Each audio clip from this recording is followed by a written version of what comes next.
We've got another gem from Joni Ernst. Let me play it for you, and then I'm going to talk about why what she says is actually very important. Clarify your comments from the town hall last week, Senator. Just to set the record I'm straight. very compassionate, and you need to listen to the entire conversation. Do you have any Can you regrets about explain that? how to protect the most vulnerable? Now, we're going to set aside the fact that she said, I'm very compassionate, and you need to listen to the whole conversation.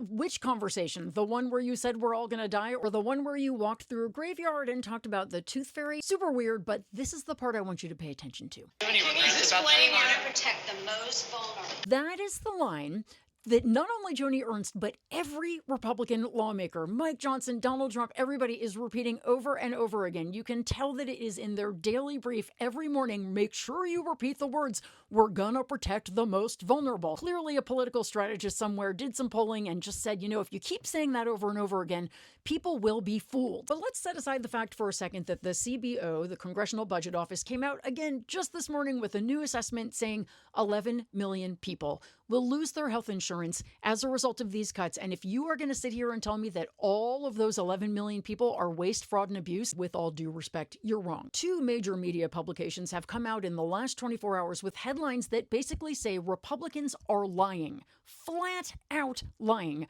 about what is in the bill. But I also want to steer any of you who are tending towards believing her towards a letter from the Disability and Aging Collaborative, a coalition of over 750 organizations who advocate for the elderly and the disabled.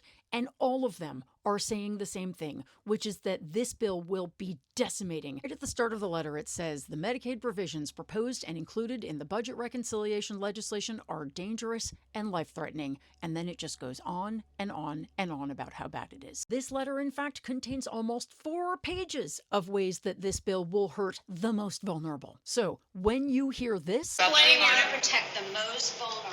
what she and other Republicans are actually saying is we're gonna protect the most wealthy and corporations, but we can't say that because it's been poll tested and it doesn't go over well. And when you hear this, Set the record I'm straight. very compassionate. well, as I said, when they open their mouth, they're lying.